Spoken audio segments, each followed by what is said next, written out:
تو مجھے یقین ہو گیا تھا کہ تھوڑی دیر بعد چند ہزار روپے کما لوں گا۔ میں مستقبل کے حسین خیالوں میں کھویا ہوا پیٹرول پمپ کی جانب بڑھتا جا رہا تھا کہ نہ جانے اچانک کیا ہو گیا کہ اسٹیئرنگ پر میں قابو نہ رکھ سکا۔ گاڑی اچانک سڑک سے اتر کر اونچے نیچے گڑھوں والے کچے راستے پر اچھلنے لگی۔ میں نے کار کو اور اسٹیئرنگ کو قابو میں رکھنے کی بڑی کوشش کی، لیکن پھر کیا ہوا یہ مجھے یاد نہیں ہے۔ ممکن ہے تمہارے کہنے کے مطابق میرا ایکسیڈنٹ ہو گیا ہو اور سر پر چوٹ لگنے کی وجہ سے میں آگے کی بات بھول گیا ہوں، اور چونکہ میری صورت اس گاڑی والے سیٹ سے ملتی تھی اس لیے ان لوگوں نے مجھے اس گھر کا مالک سمجھ لیا ہوگا۔ حمید اپنی کہانی سنا کر خاموش ہو گیا تو چاندنی تھوڑی دیر تک چپ چاپ رہ کر اسے دیکھتی رہی، پھر بولی، ایسا ہی ہوا ہے، لیکن حمیدے ہمیں ان بڑے لوگوں کے گھر سے جلد نکل جانا چاہیے۔ بھاگ نہیں ہے تو پھر دیر کس بات کی؟ حمید نے کمرے میں چاروں طرف دیکھتے ہوئے کہا۔ میز پر قیمتی گھڑی، کیمرہ، قلم اور وہ ٹیپ ریکارڈر بھی پڑا ہے، ان سب کو کپڑوں میں باندھ لیتے ہیں، اس طرح 2-3 مہینے کا خرچ تو نکل ہی جائے گا۔ نہیں، ایسی کوئی حرکت نہیں کرنی ہے، چاندنی نے کہا، پولیس پیچھے پڑ جائے گی۔ اب یہ بتاؤ کہ وہ راستہ تو تمہیں یاد ہے نا جہاں وہ لوگ جمشید صاحب کو لے کر گئے تھے؟ ہاں بالکل یاد ہے، حمید بولا۔ تو پھر سب کچھ پولیس کو صاف صاف بتا دینا، چاندنی نے کہا، کیونکہ ہمیں پولیس سے ڈرنے کی ضرورت نہیں ہے۔ ویسے ہمیں پولیس سے ذرا دور ہی رہنا چاہیے۔ یہ تو ٹھیک ہے، لیکن اس جمشید صاحب اور میرا چہرہ ایک جیسا نہ ہوتا تو کوئی بات نہیں تھی، حمید نے کہا۔ اگر کوئی نئی مصیبت نہ کھڑی ہو جائے تو اچھا ہے۔ مصیبت تو کھڑی ہو سکتی ہے، چاندنی نے کہا، کیونکہ تمہارے جیسا ہی نشان اس کی دائیں ران پر بھی ہے۔ چہرہ تو چہرہ، یہ نشان بھی ملتا ہے، اور گھر کے تمام لوگوں کو اس بات کا پتہ ہے، اس لیے کچھ نہ کچھ مصیبت تو آئے گی ہی۔ چہرے اور جسم کی نشانیوں کی بات سن کر حمید گہری سوچ میں ڈوب گیا اور پھر چھت کی طرف گھورتے ہوئے بولا، میری بات سنو چاندنی، میں ایک بات کہہ رہا ہوں۔ ڈرائنگ روم میں بیٹھے ہوئے سب لوگ جمشید صاحب کے بارے میں آنے والے فون کے انتظار میں بیٹھے تھے تو اچانک چاندنی اور حمید بھی دروازے پر دکھائی دیے۔ حمید ایک صوفے پر آرام سے بیٹھ گیا اور بولا، میں آپ سب لوگوں سے کچھ باتیں کرنا چاہتا ہوں۔ سب حیرت سے اس کی طرف دیکھ رہے تھے۔ چاندنی بھی ایک کرسی پر بیٹھ چکی تھی۔ پھر اس سے پہلے کہ حمید کچھ کہتا، اچانک پورے گھر کی لائٹ آف ہو گئی۔ فیوز اڑ گیا ہوگا یا ایسی ہی کوئی خرابی پیدا ہو گئی ہوگی، یہ سوچ کر وہ اندھیرے میں بیٹھے رہ گئے۔ مگر جاوید فیوز دیکھنے کے لیے اپنی جگہ سے اٹھا تو ٹھیک اسی وقت ٹیلی فون کی گھنٹی بجنے لگی۔ اس نے ریسیور اٹھا لیا تو دوسری جانب سے کسی نے کہا، مسز جمشید کو فون دے دو، آپ کا فون ہے۔ جاوید نے فاخرہ بیگم کو ریسیور دے دیا۔ فاخرہ بیگم گھبرائی ہوئی آواز میں بولی، ہیلو، میں مسز جمشید ہوں۔ آپ کون ہیں؟ آپ کے گھر کی لائٹ آف ہو چکی ہے۔ دوسری جانب سے ایک بھاری آواز سنائی دی، ہاں لائٹ ابھی ابھی گئی ہے۔ فاخرہ کی آواز کانپ گئی، لیکن آپ کو کیسے معلوم ہوا؟ کون ہیں آپ؟ لائٹ کی طرح ہماری بات ہو جانے کے بعد یہ فون بھی ڈیڈ ہو جائے گا، اور اگر آپ نے کوئی چالاکی کی تو نتیجہ آپ کے شوہر کی موت کی شکل میں بھی نکل سکتا ہے۔ میرا خیال ہے اب آپ سمجھ گئی ہوں گی کہ میں کون بول رہا ہوں۔ ہاں میں تو کب سے آپ کے فون کا انتظار کر رہی تھی، فاخرہ بیگم نے کہا۔ روپے تیار ہیں؟ دوسری جانب سے بھاری آواز والے نے پوچھا۔ ہاں، تو نوٹوں کو ایک ہینڈ بیگ میں ڈال لو، روپے اٹیچی کیس میں ہیں، فاخرہ نے بتایا۔ ٹھیک ہے، اب اس اٹیچی کو اپنے ڈرائنگ روم کی بالکنی سے رسی کے ذریعے نیچے لٹکا دو۔ دوسری تمام کھڑکیوں پر تو لوہے کی گرل لگی ہوئی ہے، صرف ایک بالکنی ہی کھلی ہے۔ دوسری طرف سے کہا گیا، اب جلدی سے اٹیچی کیس نیچے اتار دو۔ لیکن روپے تو میں آپ کو اپنے شوہر کی رہائی کے بعد دوں گی، فاخرہ بیگم نے کہا۔ آمنے سامنے میرے شوہر کو رہا کر دو اور روپے لے لو۔ دیکھو مسز جمشید، دوسری طرف سے خوفناک لہجے میں کہا گیا، تاوان کس طرح ادا ہوگا یہ طے کرنا تمہارا کام نہیں ہے۔ روپے مل جانے کے چند منٹوں بعد تمہارا شوہر تمہارے سامنے ہوگا۔ اس وقت تمہارے بنگلے کے آس پاس میرے آدمی موجود ہیں، میں اور تمہارا شوہر بھی قریب ہی ہیں۔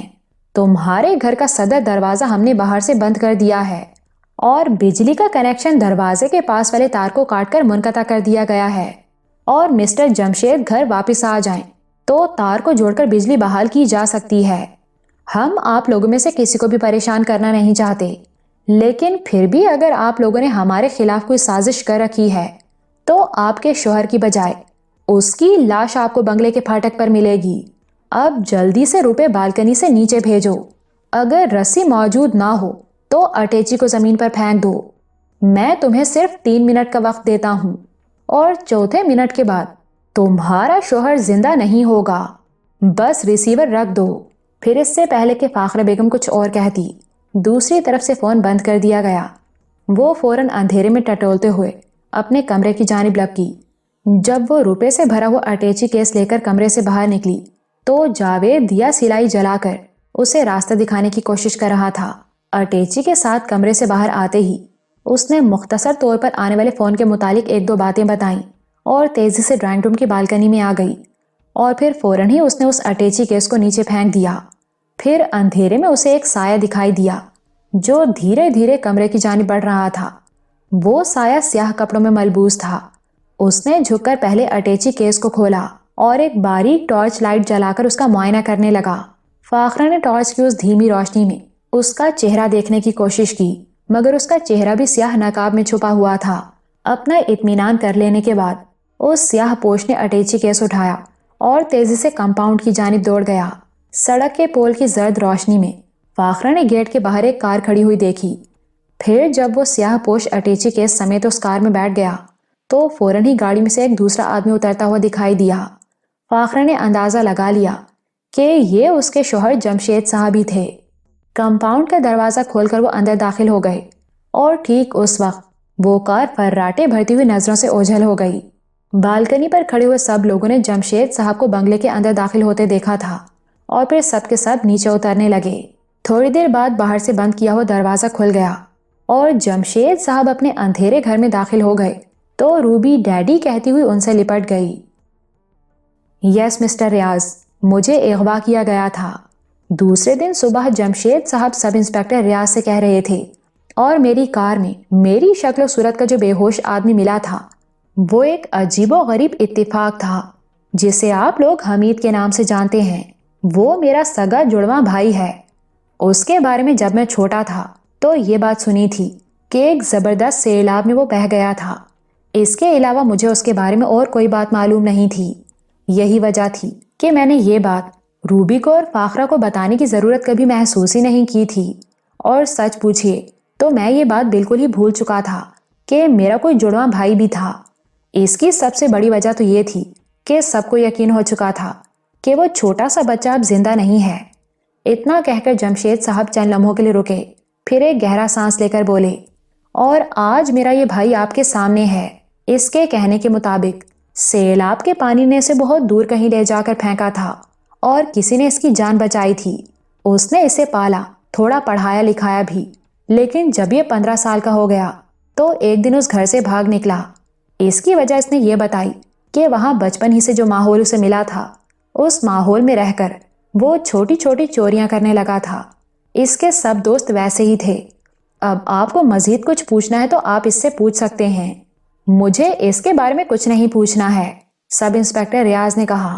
مجھے تو آپ کے اغوا کی تفصیل معلوم کرنا ہے، اور میں یہ بھی جاننا چاہتا ہوں کہ آپ کے گھر والوں نے یہ بات پولیس سے کیوں چھپائی تھی؟ پولیس کی بات تو الگ رہی، جمشید صاحب نے کہا۔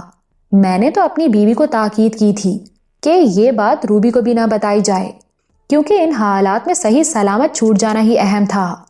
اب تاوان کی رقم ادا کر دی گئی ہے اور میں واپس آ گیا ہوں، اور اگر آپ کو اغوا کرنے والے کو تلاش کرنا ہو تو آپ کر سکتے ہیں، لیکن میں ان کے خلاف کوئی ایسا ثبوت پیش نہیں کر سکوں گا کہ آپ انہیں آسانی سے گرفتار کر سکیں۔ پھر بھی میں آپ کو پوری تفصیل بتانے کے لیے تیار ہوں، جمشید صاحب نے کہا، اور پھر کیمرے کے بارے میں سب انسپکٹر ریاض کو بتاتے ہوئے بولا، اگر تاوان کی رقم لینے والا فاخرہ کے سامنے آ جاتا تو یقیناً اس خفیہ کیمرے سے اس کی تصویر اتاری جا سکتی تھی، لیکن ایسا نہ ہو سکا۔ جب مجھے ایک دوسری گاڑی میں بٹھا کر لے جایا گیا تو اس وقت سے زیادہ تر میری آنکھوں پر پٹی باندھی گئی تھی، اور جب وہ پٹی نہیں ہوتی تھی تو میرے سامنے والے لوگوں کے چہرے نقاب میں چھپے ہوئے تھے، اس لیے میں ان لوگوں میں سے کسی کو بھی شناخت نہیں کر سکتا، مگر ہاں، آواز، قد اور چال ڈھال وغیرہ یاد رکھنے کی میں نے پوری کوشش کی ہے اور یہ سب مجھے یاد ہی ہے، لیکن چہرہ دیکھے بغیر شناخت تو پھر بھی ناممکن ہے۔ آپ کو انہوں نے کہاں رکھا تھا، کچھ اندازہ ہے؟ سب انسپیکٹر ریاض نے پوچھا۔ پہلے تو مجھے ہائی وے سے کسی قریب کی جگہ میں لے جایا گیا تھا، جمشید صاحب نے کہا۔ حالانکہ وہ گاڑی تقریباً 1 گھنٹے تک چلتی رہی تھی، لیکن پھر ہم جس مکان میں پہنچے تھے اس مکان تک ہائی وے سے گزر جانے والی سڑکوں کی آمد و رفت کی دھیمی دھیمی آوازیں سنائی دیتی تھیں، جس سے میں نے یہی اندازہ لگایا تھا کہ وہ مکان ہائی وے سے زیادہ 1 میل کے فاصلے پر ہونا چاہیے۔ ہائی وے سے جس کچے راستے پر ان لوگوں نے اپنی گاڑی موڑی تھی وہ راستہ میں نے دیکھا ہے بھائی صاحب، حمید نے پہلی بار کہا۔ اس لیے میرا خیال ہے وہ مکان اسی راستے پر کہیں ہوگا، لیکن اس مکان میں مجھے زیادہ دیر نہیں رکھا گیا تھا، جمشید صاحب نے بتایا۔ صبح ہونے سے قبل ہی مجھے دوسری جگہ لے جایا گیا تھا، جہاں سے میں نے فاخرہ کو فون کر کے روپے اکٹھے کرنے کے بارے میں ہدایت دی تھی، اور میرا خیال ہے وہ جگہ لاہور کے نزدیک کی ہی کوئی جگہ ہو سکتی ہے۔ فون کرانے کے بعد وہ لوگ مجھے وہاں سے بھی تیسری جگہ لے گئے تھے، لیکن جب آپ نے فون کیا تھا تو صبح کا اجالا پھیل چکا تھا، فاخرہ بیگم نے کہا۔ اس کا مطلب ہے اس وقت بھی آپ کی آنکھوں پر پٹی بندھی ہوئی تھی اور وہ لوگ اسی حالت میں آپ کو کہیں اور لے گئے تھے۔ ہاں، لیکن وہ کوئی کار نہیں تھی، جمشید صاحب نے کہا، ایک ہائی روف بند گاڑی تھی، اس لیے راستے میں سے کسی کی توجہ اندر نہیں جا سکتی تھی۔ سب انسپیکٹر ریاض نے کہا اور کچھ سوچنے لگا۔ مسٹر ریاض، ہمارے اس آدھے گھنٹے کی گفتگو میں ہمیں کوئی ایسی خاص بات معلوم نہیں ہوئی ہے کہ جس کی بنیاد پر پولیس ان کے خلاف کوئی کارروائی کر سکے، جمشید صاحب نے کہا۔ میں بھی کوئی ثبوت، کوئی نشانی آپ کو نہیں بتا سکا ہوں، حالانکہ میں چاہتا ہوں کہ جن لوگوں نے مجھے اور میرے گھر والوں کو اس قدر پریشان کیا ہے انہیں سخت سے سخت سزا ملے، لیکن کسی کے خلاف میرے پاس کوئی ثبوت نہیں ہے۔ اب اگر میری باتوں سے آپ مجرموں کو گرفتار کر سکتے ہیں تو میں رپورٹ درج کرانے کے لیے تیار ہوں، لیکن وہ لوگ کتنے خطرناک ہیں یہ میں نے دیکھ لیا ہے، اور مجھے یہ بھی یقین ہو گیا ہے کہ ان کے ہاتھ بھی بڑے لمبے ہیں۔ اگر انہیں یہ پتا چل گیا کہ میں نے پولیس میں رپورٹ درج کرائی ہے تو وہ کوئی مصیبت کھڑی کر دیں گے، اس لیے اگر آپ فوراً ہی کوئی کارروائی کر کے انہیں گرفتار کر سکتے ہیں تو میں رپورٹ درج کرا دیتا ہوں، ورنہ خواہ مخواہ خطرہ مول لینے کے لیے میں تیار نہیں ہوں۔ جمشید بھائی، آپ خطرے والا کوئی کام نہ ہی کریں تو بہتر ہے، سجاد صاحب نے کہا۔ روپے تو ہم اور کما لیں گے، لیکن ایسے خطرناک لوگوں کو چھیڑنا اچھا نہیں ہے۔ میرا بھی یہی خیال ہے سجاد انکل، جاوید نے کہا، کیونکہ اگر 2 آدمی پکڑے بھی گئے تو اس کی کیا ضمانت ہے کہ ان کے بقیہ ساتھی بدلہ نہیں لیں گے؟ یہ کسی ایک آدمی کا تو کام نہیں ہے، یہ تو پورا ایک گروہ ہے، اور اس گروہ میں کتنے لوگ ہوں گے اس کا ہمیں علم نہیں ہے، شاید یہ کام ایک آدمی کا بھی ہو، سب انسپیکٹر ریاض نے کہا۔ اور جمشید صاحب کو اٹھا کر لے جانے والے لوگ اس ایک آدمی کے لیے اجرت پر کام کرنے والے ہوں، یہ ناممکن نہیں ہے۔ اس کے علاوہ یہ کام کسی جاننے والے شخص کا ہی ہے، کیونکہ ٹیلی فون پر پنڈی کے منشی رحیم کی آواز کی نقل کرنے والا کوئی اجنبی شخص نہیں ہو سکتا۔ پہلے چونکہ میں بہت سی باتیں نہیں جانتا تھا، لیکن آج آپ کے ساتھ باتیں کرنے سے مجھے ساری باتوں کا علم ہوا ہے، اس لیے اب میں یقین سے کہہ سکتا ہوں کہ یہ کسی اجنبی گروہ کا کام نہیں ہے، بلکہ یہ تو ایک باقاعدہ منصوبہ بندی ہے جو جمشید صاحب کے کاروبار سے واقف کار کی ہی ہو سکتی ہے۔ فون کرنے والے یا کرانے والے کو اس بات کا علم تھا کہ کب اور کس دن تاجر حضرات کی سالانہ پارٹی ہونے والی ہے، اور جمشید صاحب اس پارٹی میں شریک ہونے والے ہیں، اور ان کی واپسی دیر سے ہونے والی ہے۔ ان سب باتوں کا علم گھر کے افراد کو ہی ہو سکتا ہے، یا اس شخص کو ہو سکتا ہے جس کا تعلق گھر والوں سے ہو۔ اب ایسا شخص کون ہے وہ تو آپ لوگ ہی بتا سکتے ہیں۔ کیا ایسا کوئی شخص ہے؟ سب انسپیکٹر ریاض نے فاخرہ اور روبی کی طرف باری باری دیکھا۔ مسٹر ریاض، روبی ذرا تلخ لہجے میں بولی، آپ کیا کہنا چاہتے ہیں وہ میں سمجھ رہی ہوں۔ ہمارے گھرانے سے جس آدمی کا تعلق ہے وہ ایک ہی ہے، اور وہ ہے جاوید۔ اور اب آپ کیا یہ کہنا چاہتے ہیں کہ یہ کام جاوید نے ہی کرایا ہے؟ میں نے ایسی تو کوئی بات نہیں کہی، سب انسپیکٹر ریاض بولا۔ لیکن آپ کے کہنے کا مطلب تو یہی ہوا نا، روبی نے کہا۔ اگر آپ یہی سمجھتی ہیں تو پھر میرے مطلب کو بھی سمجھنے کی کوشش کریں، سب انسپیکٹر ریاض نے ناگواری سے کہا، اور خود ہی حقیقت کا پتہ لگا لیں۔ میری مدد کی ضرورت ہو تو میں حاضر ہوں۔ آپ نے جو کہا ہے وہ ثابت کر دیں، ورنہ ہماری نظروں میں آپ کی عزت نہیں رہے گی۔ تو پھر آپ یہ بتائیے کہ کیا ان کے کسی چچا وغیرہ کا انتقال ہوا ہے؟ سب انسپیکٹر ریاض نے پوچھا۔ ہاں، روبی نے کہا، ابھی 2-3 روز۔ تو آپ ذرا ان سے مرنے والے کا نام تو پوچھیں۔ آپ کو میرے اس عزیز کا نام معلوم کر کے کیا کرنا ہے؟ جاوید غصے میں چیخ کر بولا۔ ویسے ان کا نام منیر احمد تھا۔ اچھا، تو منیر احمد نام کے آپ کے چچا تھے جن کا انتقال ہوا تھا؟ سب انسپیکٹر ریاض نے کہا۔ ہاں، وہ میرے دور کے رشتے میں سے ہیں، میری خالہ کی طرف سے۔ جاوید بولا۔ انہیں میوہ شاہ کے قبرستان میں دفنایا گیا ہے نا؟ سب انسپیکٹر ریاض نے پوچھا۔ آپ یہ بات تو جانتے ہی ہیں، میں نے ہی تو بتایا تھا، جاوید بولا۔ دیکھا مس روبی، سب انسپیکٹر ریاض نے روبی کی طرف دیکھ کر کہا، آپ کا یہ دوست کتنا جھوٹا آدمی ہے۔ اگر آپ کو مزید یقین کرنا ہو تو میوہ شاہ قبرستان کی کمیٹی میں فون کر کے بھی معلوم کر سکتی ہیں کہ اس روز کیا منیر احمد نامی کسی شخص کو وہاں دفنایا گیا تھا۔ اس نے آپ کو بتایا تھا کہ یہ قبرستان گیا تھا، لیکن اس وقت یہ کہاں اور کس کے ساتھ تھا بتاؤں؟ کہاں تھا، کس کے ساتھ تھا؟ روبی چیخ پڑی۔ یہ کسی کے جنازے میں نہیں گئے تھے، سب انسپیکٹر ریاض بولا، بلکہ یہ اس وقت اپنے ایک اسمگلر دوست ایاز سے ملنے سمن آباد گئے تھے۔ مسٹر ریاض، جاوید غصے میں آگ بگولا ہو کر بولا، یہ کیا کہہ رہے ہیں آپ؟ میں کسی اسمگلر ایاز کو نہیں جانتا۔ کیا آپ واقعی نہیں جانتے؟ سب انسپیکٹر ریاض نے سیدھا اس کی آنکھوں میں جھانک کر پوچھا۔ ایاز آپ کا دوست نہیں ہے؟ میں تو یہ بھی آپ کو بتا سکتا ہوں کہ آپ اس کے کس آدمی کے ساتھ کہاں اور کس مکان میں گئے تھے، مگر خیر جانے دیں، ایسے مشہور بدماش لوگوں کو تو ہم جانتے ہیں۔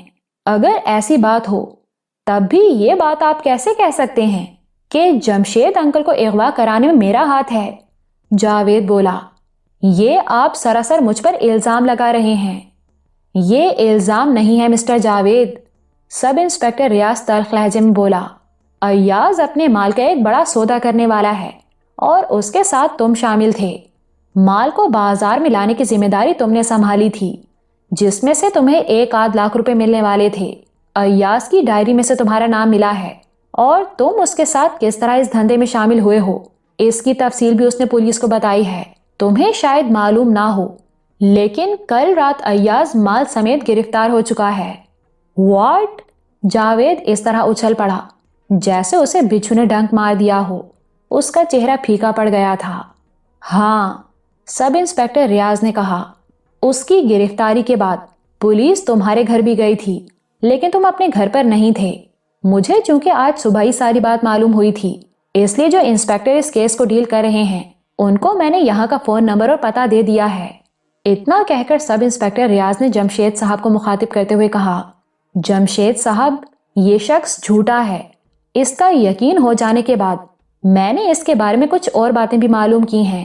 یہ اپنی ایک بیوہ خالہ کے گھر رہتا ہے، وہ گھر اور فون وغیرہ اس کی خالہ کے ہیں۔ اس کا کوئی کاروبار بھی نہیں ہے، کمیشن لے کر اسمگلنگ کا مال بازار میں بیچنے کا دھندا کرتا ہے، اور جو گاڑی اس کے استعمال میں ہے وہ کرائے کی گاڑی ہے۔ اب سمجھا کہ اس نے فاخرہ کو سمن آباد کے محلے پکی ٹھٹھی میں اپنے ماموں شفیق سے ملتے ہوئے کیسے دیکھ لیا تھا۔ اس کا مطلب ہے یہ خود بھی اس علاقے میں جایا کرتا تھا، جمشید صاحب نے کہا۔ مگر روبی کو اس وقت یہ پوچھنے کا خیال ہی نہیں آیا ہوگا کہ وہ وہاں کیا کرنے گیا تھا۔ تم نے مجھ سے کہا تھا کہ تمہیں مرنے والے اپنے عزیز کی جائیداد کا ایک بڑا حصہ ملنے والا ہے، روبی نے جاوید کی طرف دیکھ کر غصے میں کہا۔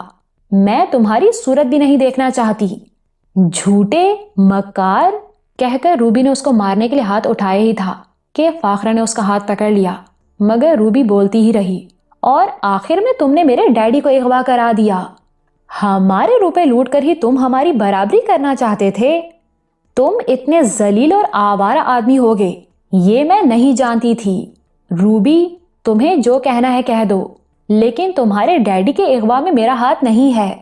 جاوید بولا، تم کہو تو میں اس کی قسم کھانے کو تیار ہوں۔ سچی قسم شریف لوگ ہی کھاتے ہیں، تمہاری قسم پر اب کون اعتبار کرے گا؟ جو حقیقت تھی وہ ظاہر ہو چکی ہے۔ اب تم ابھی اور اسی وقت یہاں سے نکل جاؤ، مجھ سے تمہاری موجودگی برداشت نہیں ہو رہی ہے، جاؤ، اسے تو اب لے جایا جائے گا مس روبی، سب انسپیکٹر ریاض نے کہا اور پھر جمشید صاحب سے بولا، اب چونکہ مجرم گرفتار ہو گیا ہے جمشید صاحب، اس لیے رپورٹ لکھوانے میں کوئی خطرہ نہیں رہا۔ ہمارے ہاتھ میں آنے کے بعد تو زیادہ سے زیادہ یہ 2 گھنٹے میں سب کچھ قبول کر لے گا۔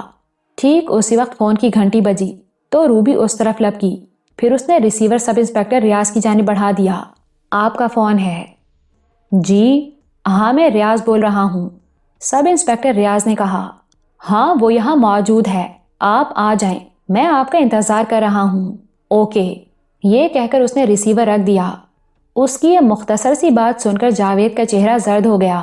تب فاخرہ نے کہا، کل کی رات کتنی لکی رات تھی روبی، 20 لاکھ روپے ہمارے اور 1 لاکھ روپے اسمگلنگ کے مال کے کمیشن کے، ایک ہی رات میں 21 لاکھ کی کمائی۔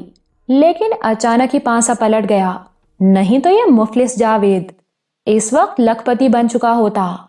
یہ اس وقت بھی لکھ پتی ہے، جمشید صاحب نے کہا۔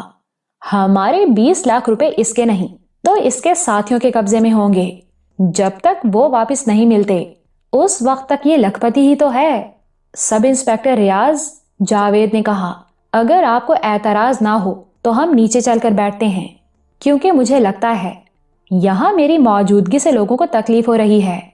چلو، مجھے کوئی اعتراض نہیں ہے، سب انسپیکٹر ریاض نے کہا اور پھر اپنی جگہ سے اٹھ گیا۔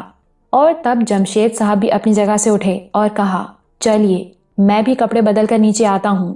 جمشید صاحب کے ساتھ حمید اور سجاد صاحب بھی اٹھ گئے۔ ان سب کے جانے کے بعد فاخرہ بیگم اور روبی کمرے میں رہ گئیں۔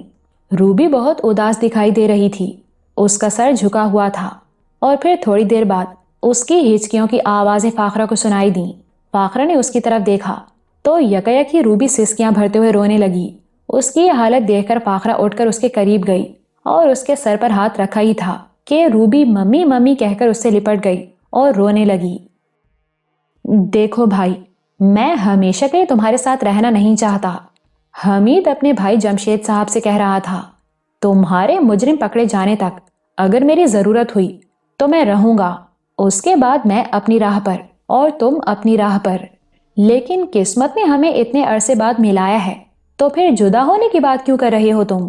جمشید صاحب نے اسے سمجھایا، میرے پاس اللہ کا دیا ہو سب کچھ ہے، ہم ساتھ رہیں گے۔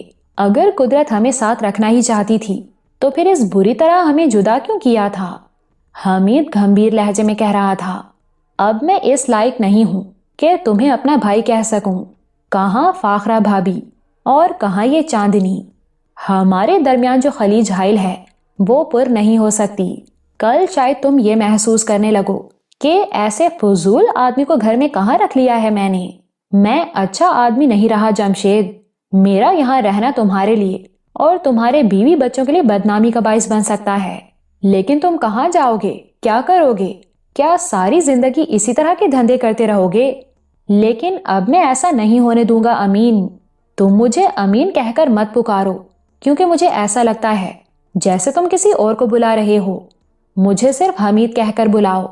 میں اب امین کو بھول چکا ہوں، لیکن میرا سگا جڑواں بھائی اس طرح سڑکوں پر مارا مارا پھرتا رہے اور چوریاں کر کے اپنا پیٹ بھرتا رہے، یہ میری غیرت کو گوارا نہیں ہے۔ جمشید صاحب نے کہا، جرم کرنا اور پولیس کے خوف تلے زندہ رہنا کسی کو بھی اچھا نہیں لگتا۔ حمید نے کہا، حالات اگر ساتھ دیں تو آدمی سدھر سکتا ہے، لیکن جب بدنصیبی ہی پیچھے پڑی ہو تو آدمی کیا کر سکتا ہے؟ لیکن اب تو تمہیں خدا نے اپنے بھائی کے گھر میں بھیج دیا ہے، اب تمہارے حالات سدھر سکتے ہیں۔ اتنا کہہ کر جمشید صاحب نے چاندنی سے کہا، تم کیوں نہیں سمجھاتی اسے؟ کیا میں غلط کہہ رہا ہوں؟ میں کیا بولوں صاحب، میں تمہارا جیٹھ ہوں چاندنی، مجھے صاحب کیوں کہہ رہی ہو؟ جمشید صاحب نے کہا، میں اس سے چند منٹ پہلے پیدا ہوا تھا، مجھے تو اس کی بدلی ہوئی حالت پر حیرت ہو رہی ہے۔ چاندنی نے کہا، مگر یہ جو کہہ رہا ہے وہ ٹھیک ہی کہہ رہا ہے، یہاں آپ کے ساتھ ہمارا رہنا اچھا نہیں لگے گا، ہم اس قابل نہیں ہیں کہ اس اونچے ماحول میں زندگی گزار سکیں۔ بہتر یہ ہے کہ اسے کسی نوکری یا کسی کام دھندے میں لگا دیں تاکہ ہم الگ رہ کر اپنا گزارا کر سکیں۔ تمہارا کیا خیال ہے امین؟ جمشید صاحب نے پوچھا۔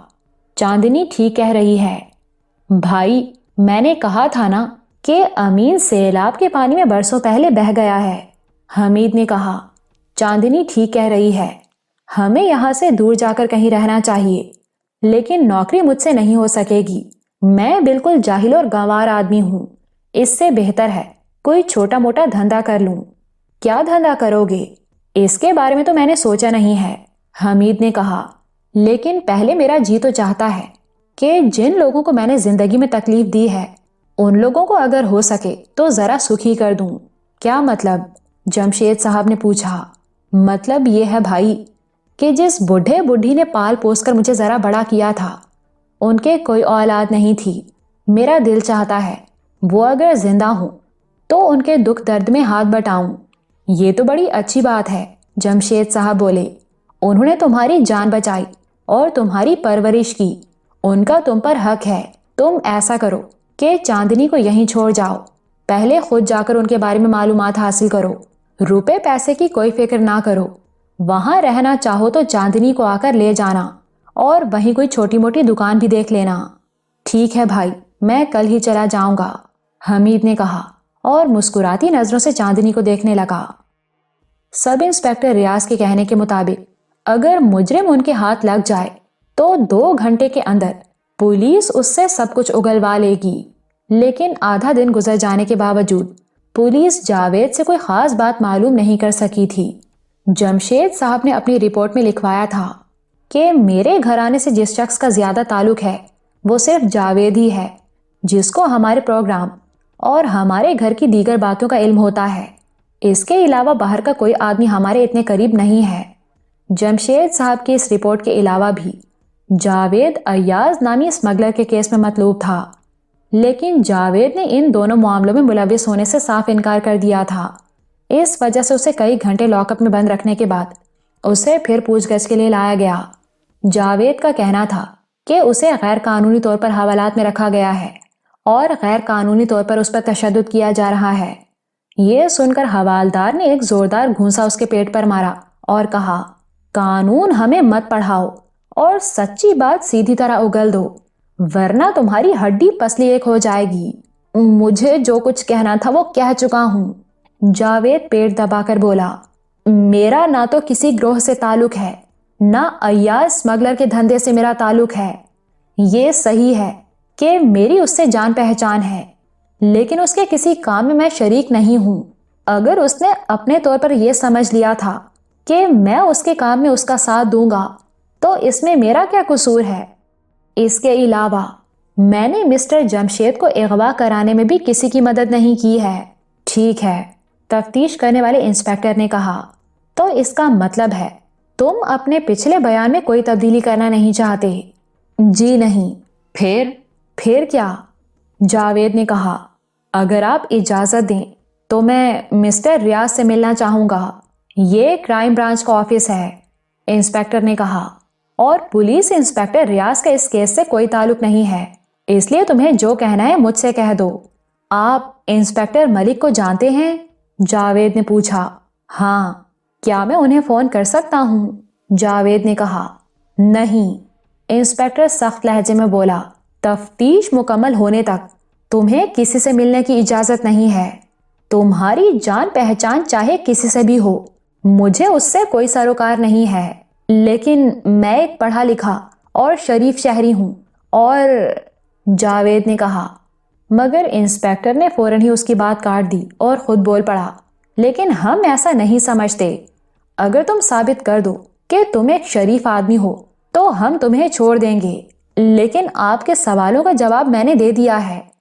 ہاں، لیکن وہ کافی نہیں ہے، تو پھر آپ خود ہی ثابت کریں کہ میری بات غلط ہے، جاوید نے کہا، ورنہ مجھے جانے دیں، تم ایاز کے گروہ میں شریک تھے جس کا ہمارے پاس ثبوت موجود ہے، اور اس کے علاوہ ہم عدالت سے رجوع کر سکتے ہیں، انسپکٹر بولا۔ اس کے باوجود بھی اگر تم سچ سچ بتا دو تو ہم تمہیں یہاں نہیں روکیں گے۔ دیکھیے انسپکٹر صاحب، میں نے اسمگلنگ وغیرہ جیسا کوئی جرم نہیں کیا ہے، آپ بے شک مجھے عدالت میں لے جا سکتے ہیں، لیکن عدالت میں جانے والا ہر شخص مجرم نہیں ہوتا، جاوید بولا۔ تو انسپیکٹر تھوڑی دیر کے لیے خاموش ہو گیا، پھر کہا، قانون کے بارے میں تم بہت جانتے ہوگے، لیکن یہاں میں تمہیں یہ بتا دوں کہ اس تھانے میں تمہیں کسی سے ملنے کی اجازت نہیں ہے اور نہ تمہیں یہاں سے کسی کو فون کرنے کی اجازت ملے گی۔ انسپیکٹر کا یہ جواب سن کر جاوید کو یقین ہو گیا کہ اب ایک بار پھر اس پر تشدد کیا جائے گا، لیکن اس کا یہ اندازہ غلط ثابت ہوا۔ انسپیکٹر کے اشارے پر سپاہی نے اسے پھر لاک اپ میں بند کر دیا تھا۔ لاک اپ میں بیٹھے بیٹھے جاوید سخت الجھن محسوس کر رہا تھا۔ اس کی سمجھ میں نہیں آ رہا تھا کہ اس کے بارے میں سب انسپیکٹر ریاض نے اتنی ساری معلومات کیسے حاصل کر لی تھیں۔ خود جمشید صاحب کو بھی روبی سے اس کا ملنا جلنا پسند نہیں تھا، جبھی تو انہوں نے اپنی رپورٹ میں اس کا نام مشکوک آدمی کے طور پر درج کرایا تھا۔ بہرحال اس شام پولیس نے اسے اس شرط پر آزاد کر دیا کہ اسے جب بھی بلایا جائے گا وہ پولیس اسٹیشن پہنچ جائے گا۔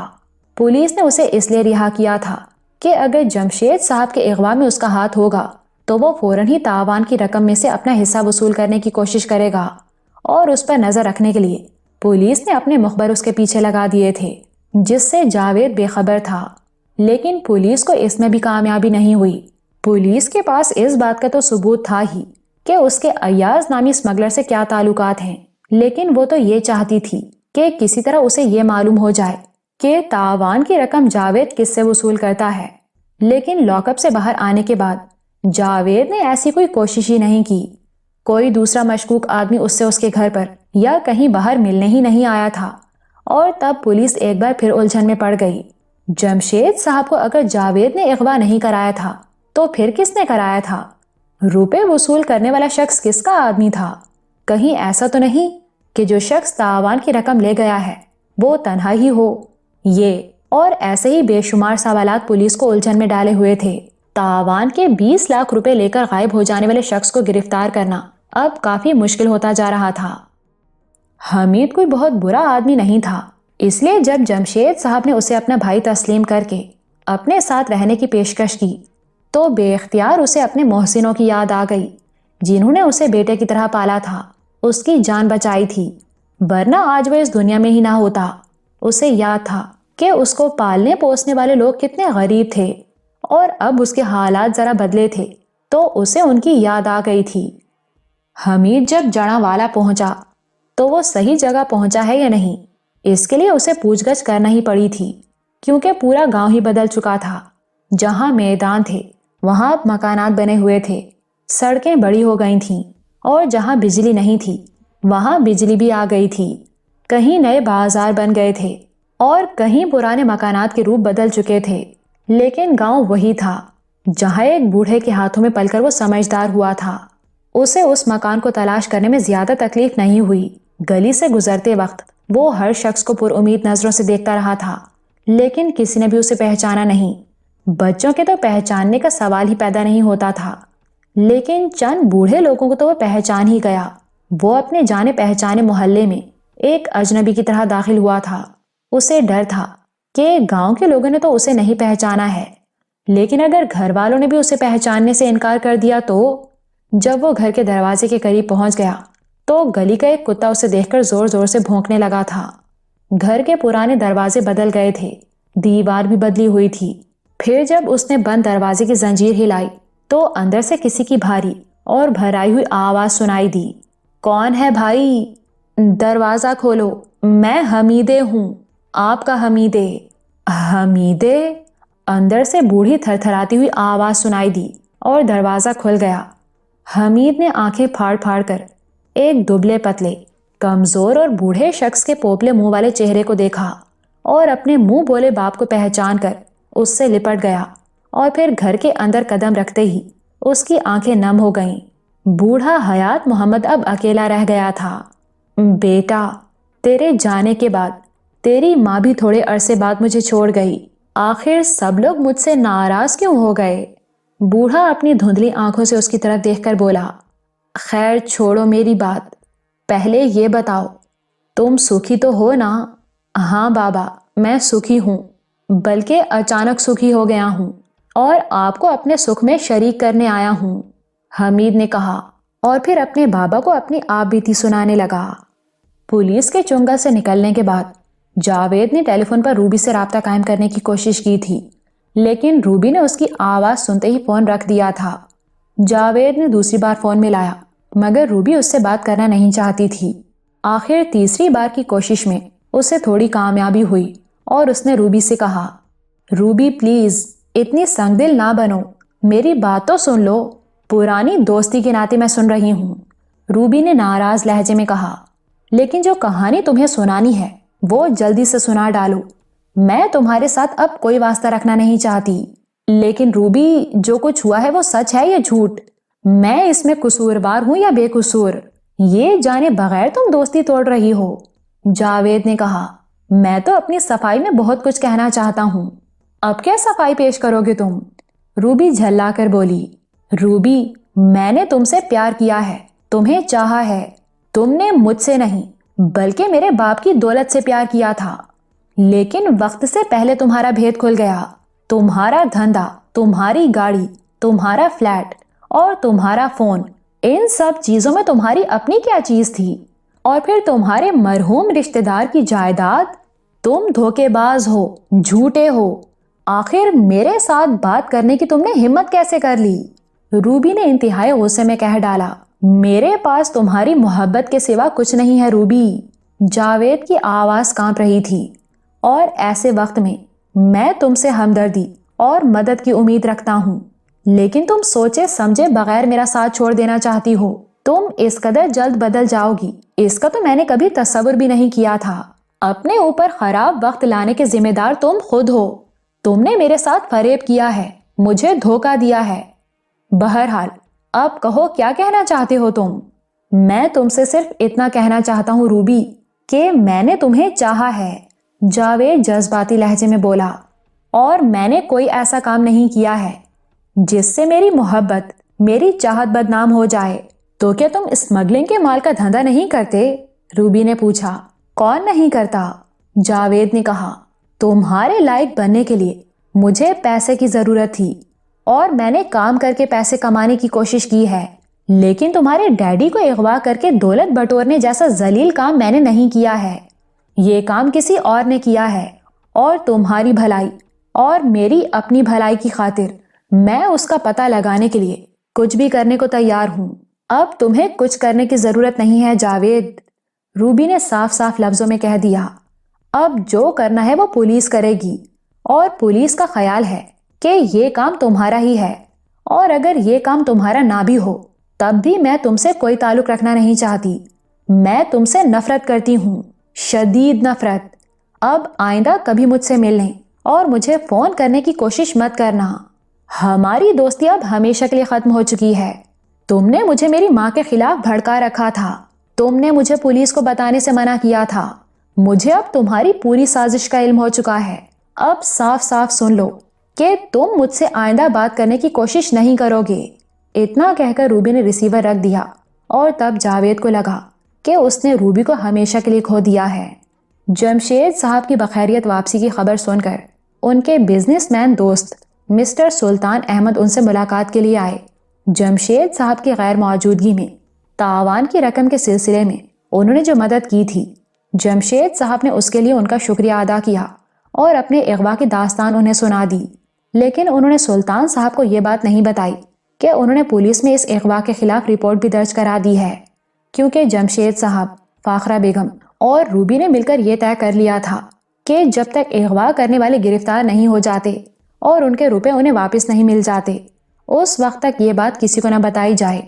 یوں تو سب کو امید تھی کہ جاوید پر جو شک کا اظہار کیا گیا ہے وہی درست ثابت ہوگا، پھر بھی جب تک روپے نہ ملیں اس وقت تک پولیس کی تفتیش کی بات خفیہ ہی رکھی جائے، اس لیے سلطان احمد صاحب کو بھی کسی نے پولیس کے بارے میں کچھ نہیں بتایا تھا۔ اسی طرح صابر کمال سے بھی یہ بات چھپائی گئی تھی، لیکن بہت سی باتیں ایسی تھیں جو آسانی سے چھپائی نہیں جا سکتی تھیں۔ حالانکہ سلطان احمد کی طرح صابر کمال نے بھی یہ سوال کیا تھا کہ پولیس کو اس بارے میں بتایا گیا ہے یا نہیں، لیکن انکار میں جواب سنا تو دونوں نے ہی تقریباً ایک جیسے الفاظ میں کہا، پولیس کو اطلاع نہ دے کر اچھا ہی کیا ہے آپ لوگوں نے، کیونکہ ایسے لوگوں سے دشمنی مول لینا کوئی عقل مندی کی بات نہیں ہے۔ سلطان بھائی، آپ کی رقم اور میری بچت اس وقت تو ہاتھ سے نکلی ہوئی ہے، لیکن اس کی فکر آپ کو کرنے کی ضرورت نہیں ہے، جمشید صاحب نے سلطان احمد سے کہا تھا۔ آپ کو آپ کی رقم کب چاہیے یہ بتا دیں، اس لیے کہ میں کسی اور سے رقم کا بندوبست کر کے آپ کو پہنچا دوں۔ اس کی کوئی خاص جلدی نہیں ہے، سلطان احمد نے کہا، پھر بھی 15 دنوں میں انتظام ہو جائے گا۔ جمشید صاحب نے کہا، مگر آپ کو پہلے ضرورت ہو تو مجھے ضرور بتا دیجئے گا۔ ٹھیک ہے، سلطان احمد نے اطمینان کا سانس لیتے ہوئے کہا، جمشید بھائی، روپے چاہے میرے پاس پڑے ہوں یا آپ کے پاس ہوں، اس سے کیا فرق پڑتا ہے، لیکن ہم ٹھہرے کاروباری لوگ، کب رقم کی ضرورت پڑ جائے یہ تو کہا نہیں جا سکتا، اس لیے تو کہہ رہا ہوں کہ آپ 15 دنوں سے قبل بھی روپے لے سکتے ہیں۔ اس طرح سلطان احمد سے تو ان کے روپوں کی بات ہو گئی تھی، لیکن جب صابر کمال ان سے ملنے کے لیے آیا تو اس طرح باتیں ہوئی تھیں۔ صابر کمال نے کہا تھا، میں نے جس کیمرے کا بندوبست کر کے فاخرہ کو دیا تھا، اگر اس سے 2-1 تصویریں بھی کھینچ لی جاتی تو اب تک مجرم بے نقاب ہو چکے ہوتے، مگر افسوس کہ تصویریں کھینچنے کا موقع ہی نہیں ملا۔ خیر، جو ہونا تھا وہ ہو گیا، جمشید بھائی کی جان بچ گئی، یہی بڑی بات ہے۔ زندگی رہے گی تو دولت اور کمائی جا سکتی ہے۔ اب رہ گئی سلطان صاحب کی رقم لوٹ آنے کی بات، تو میں آپ کو بتا دوں کہ میں اتنا بڑا آدمی تو نہیں ہوں، پھر بھی کچھ عرصے کے لیے 1.5-2 لاکھ روپے آپ کو دے سکتا ہوں۔ اگر ضرورت پڑے تو مجھے یاد رکھیے گا، آپ لوگوں کی مدد کر کے مجھے بہت خوشی ہوگی، اور ایک پرانا دوست ہونے کے ناطے آپ کے کام آ کر مجھے سکون بھی ملے گا۔ تھینک یو کمال، لیکن اس کی ضرورت نہیں پڑے گی، رقم کا بندوبست تو ہو جائے گا، لیکن پھر بھی اگر ضرورت محسوس ہوئی تو ہم آپ کو ضرور بتائیں گے۔ فاخرہ بیگم نے کہا، ان کی غیر موجودگی میں آپ نے جس طرح میرا ساتھ دیا ہے وہ میں کبھی نہیں بھول سکتی۔ ہاں مسٹر کمال، دوستی کا دعویٰ تو سب کرتے ہیں، لیکن جب وقت پڑتا ہے تو بہت کم لوگ وقت پر کام آتے ہیں۔ جمشید صاحب نے کہا، آپ نے جو کچھ بھی کیا ہے اسے فاخرہ کی طرح میں کبھی نہیں بھول سکتا۔ ویسے روپے پیسے کی زیادہ فکر نہیں ہے مجھے، پھر بھی ضرورت پیش آ گئی تو ہم آپ کو ضرور یاد کریں گے۔ فاخرہ بیگم اور جمشید صاحب نے روپے پیسے کے لیے زیادہ پریشانی کا اظہار نہیں کیا تھا، کیونکہ انہیں توقع تھی کہ زیادہ سے زیادہ 1-2 دن کے اندر پولیس جاوید سے سب کچھ اگلوا کر انہیں رقم واپس لا دے گی۔ صابر کمال کے جانے کے بعد روبی اپنے کمرے سے باہر آئی۔ وہ بہت اداس اور فکر مند نظر آ رہی تھی، اس کے چہرے پر وہ پہلے جیسی چمک بھی دکھائی نہیں دے رہی تھی۔ اس کا چہرہ دیکھتے ہی فاخرہ بیگم اور جمشید صاحب یہ سمجھ گئے کہ ان کی بیٹی کسی نئے خیال کے ساتھ اپنے کمرے سے باہر نکلی ہے۔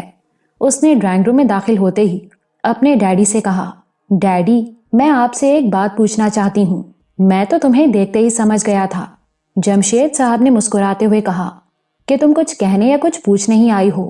ڈیڈی، آپ میرا مذاق نہ اڑائیں، روبی نے سنجیدگی سے کہا، میں بڑی دیر سے سوچ رہی تھی کہ پولیس کو جو ساری تفصیل ہم نے بتائی ہے اس میں کوئی خاص بات رہ تو نہیں گئی ہے۔ ایسی کیا بات ہو گئی؟ فاخرہ بیگم نے پوچھا۔ ہے ایک بات، روبی نے کہا، مجھے یاد ہے ڈیڈی کہ آپ جب بھی کسی بڑی رقم کو لاکر وغیرہ میں رکھواتے تھے ان نوٹوں کے نمبر کسی کاغذ پر نوٹ کر لیا کرتے تھے۔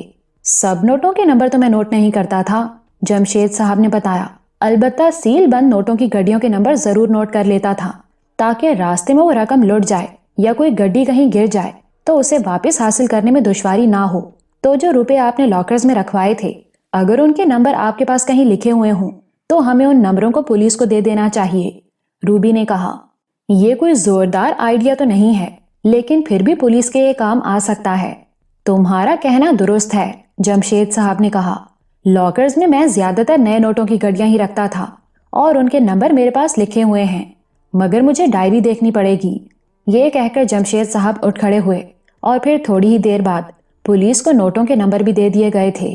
ان کا اندازہ یہی تھا کہ پولیس 2-4 دنوں میں جاوید سے سب کچھ اگلوا کر مجرموں کو گرفتار کر لے گی اور ان کی رقم انہیں واپس مل جائے گی، لیکن ایسی کوئی بات نہیں ہوئی۔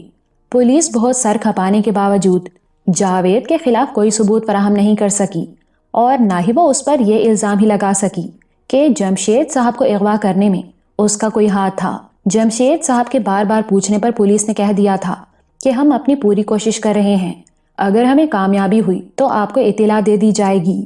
پولیس کے اس مختصر اور کورے جواب سے جمشید صاحب ذرا گھبرا سے گئے تھے۔ اس کی وجہ یہ تھی کہ انہیں سلطان احمد سے لی ہوئی رقم واپس کرنی تھی، جس کے لیے انہوں نے 15 دن کی مہلت لی ہوئی تھی۔ وہ اسی رقم کے لیے زیادہ پریشان تھے۔ ویسے بھی سلطان احمد نے چھٹے روز ہی انہیں فون پر کہہ دیا تھا کہ انہیں رقم کی اچانک ضرورت پڑ گئی ہے۔ جمشید صاحب کی غیر حاضری میں فاخرہ بیگم نے 4.5 لاکھ روپے سلطان احمد سے لیے تھے اور اب انہیں فوری طور پر کم از کم 3.5 لاکھ روپے سلطان احمد کو واپس دینے تھے۔ جمشید صاحب نے اس کے لیے 2 روز کا وقت مانگا تھا، لیکن اس عرصے میں وہ بامشکل صرف 2 لاکھ روپے جمع کر پائے تھے۔ اب کیا کیا جائے؟ جمشید صاحب نے اپنی بیوی فاخرہ بیگم سے پوچھا، جو خود بھی انہی کی طرح پریشان تھی۔ سمجھ میں نہیں آتا کہ اور 1.5 لاکھ کہاں سے لاؤں؟ جتنے ہو گئے ہیں اتنے ہی دے دیں، فاخرہ بیگم نے کہا، اور بقیہ رقم کے لیے تھوڑا وقت مانگ لیں۔ لیکن سلطان احمد نے ابھی صرف 3.5 لاکھ مانگے ہیں، جبکہ اس میں بھی 1.5 لاکھ کم ہیں۔ جمشید صاحب نے گھمبیر لہجے میں کہا، اور آئندہ چند روز میں بھی کہیں سے کچھ ملنے کی توقع نہیں ہے، اس لیے وعدہ بھی کیسے کیا جائے؟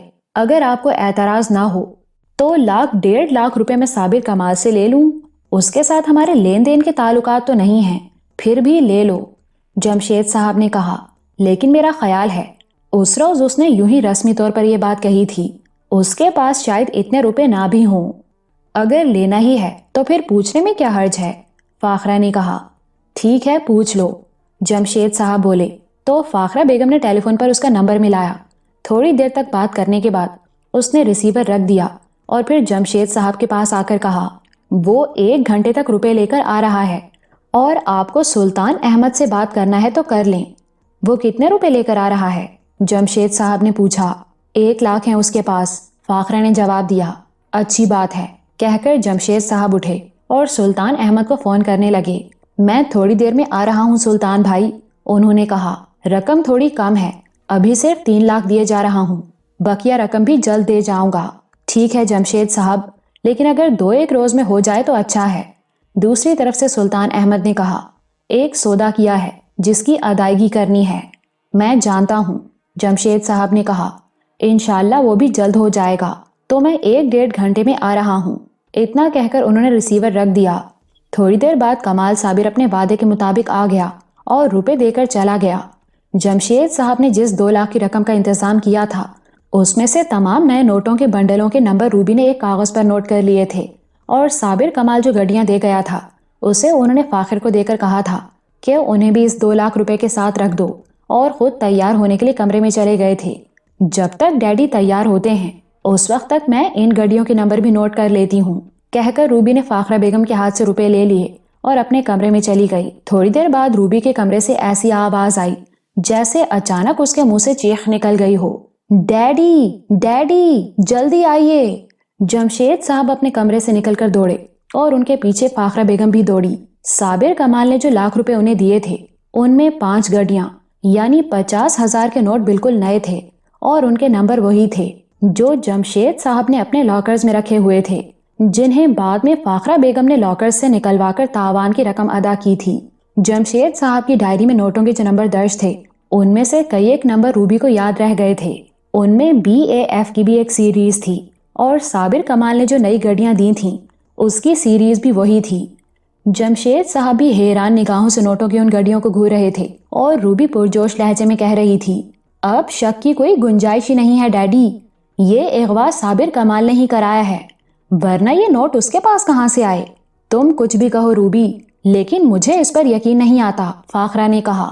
یوں تو جاوید بھی شک سے بالا تر تھا، روبی نے دلیل پیش کی، لیکن پھر بھی ہم نے اسے مجرم سمجھ لیا، جبکہ اس کے پاس سے کوئی ثبوت بھی نہیں ملا، اور صابر کمال کے پاس سے تو ثبوت بھی مل چکا ہے۔ واقعی یہ بڑی حیرت کی بات ہے کہ ہمارے نوٹ اس کے گھر سے کیسے برآمد ہوئے، فاخرہ بیگم نے کہا۔ لیکن شاید نمبر نوٹ کرنے میں تمہارے ڈیڈی سے بھول ہو گئی ہوگی، ایسے معاملوں میں کوئی بھول نہیں کرتا، جمشید صاحب نے فوراً ہی جواب دیا۔ حساب کتاب کے معاملے میں میں ہمیشہ ہوشیار رہتا ہوں۔ تو پھر صابر کمال سے ہی پوچھا جائے کہ یہ نوٹ اس کے پاس کہاں سے آئے، فاخرہ بیگم نے کہا۔ نہیں، روبی نے فوراً ہی کہا، اگر ایسا کیا گیا تو وہ فوراً ہی ہوشیار ہو جائے گا اور دوسرے نوٹ جو اس کے پاس ہوں گے انہیں کہیں چھپا دے گا، اور پھر وہ بھی یہی کہہ سکتا ہے کہ نمبروں کو نوٹ کرنے میں یقیناً جمشید صاحب سے بھول ہوئی ہے۔ ہمیں تو پولیس کو خبر کر دینی چاہیے تاکہ دوسرے نوٹ بھی برآمد ہو جائیں۔ مجھے پورا یقین ہے بقیہ رقم اس کے گھر میں ہی ہوگی۔ روبی ٹھیک کہتی ہے فاخرہ، جمشید صاحب نے کہا، اگر ہم نے ذرا بھی غفلت کی تو ہمارے 20 لاکھ روپے کبھی بھی نہیں مل سکتے۔